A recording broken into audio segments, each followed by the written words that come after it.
topic, several fans were writing reviews that also defied science, so I felt the need to bring them up. Brittany, this is a real person. Alice Clayton strikes again, seducing me with her real woman sex appeal, unparalleled wit, and addicting snark, leaving me laughing, blushing, and craving. Knock all the paintings off the wall. What? Sex of my very own. Impossible, I say. So, to the drawing board. These are force equations.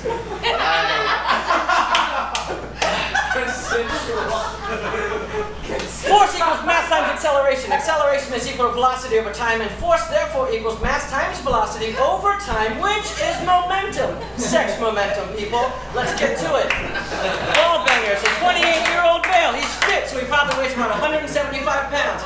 This is a romantic novel written by a woman, so let's assume the female's weightless. The mattress.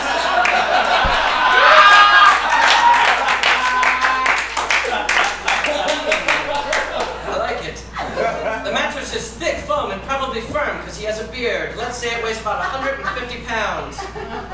The bed frame, thick mahogany, also some kind of weird boner thing that he's into. He's a man's man, 250 pounds. Box spring, 50 pounds. Headboard, also wood, laden with leather, which we find out in the book. Of course it's got leather in it, 125 pounds. Also, adding about 50 pounds, 15 pounds for sheets. We're in San Fran, people. We don't need heavy diamonds here, okay? We don't need big stuff.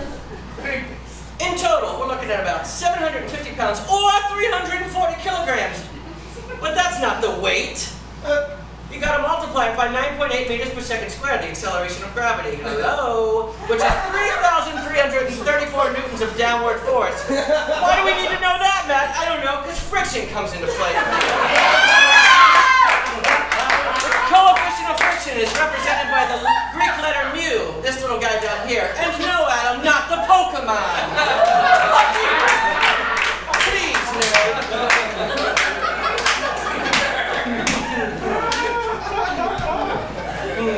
So anyway, now that we know what the downward force is, and that we multiply it by 0.45 friction coefficient for wood, and we find out that we need a horizontal force of 1,500 newtons in order to make this bed move, people. But we all know you don't fuck completely horizontal, you fuck at a downward angle of 30 degrees. The cosine of theta equals F fuck horizontal, this angle, over top of F fuck total. That's the total amount of energy he's pounding down on this lady. It is 1,732 newtons. Safe for the human body. But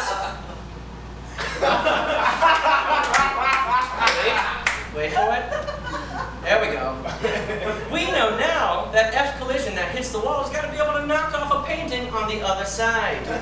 Paintings only probably weigh 1 pound, maybe a little bit more. But when you're talking about a 72-inch wide bed hitting a wall that's spaced apart probably every 16 inches of 2x4, you're going to have to hit that wall with 4,500 newtons of force in order to knock that painting off. What's the math on that, Matt? I don't know. Let's look into it.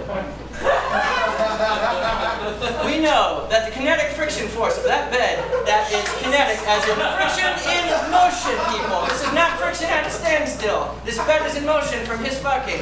Has to equal 4,500 newtons minus the total fuck horizontal. That gives us a horizontal fucking force of 5,167, we'll round up, newtons.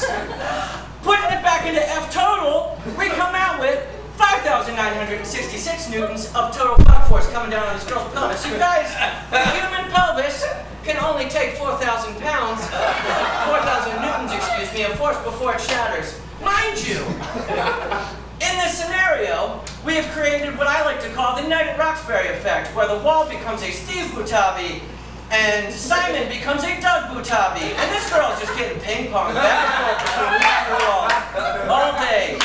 So I'm talking about 50, almost 6,000 newtons of force just banging away at this lady's crotch relentlessly. Poor lady, very poor lady.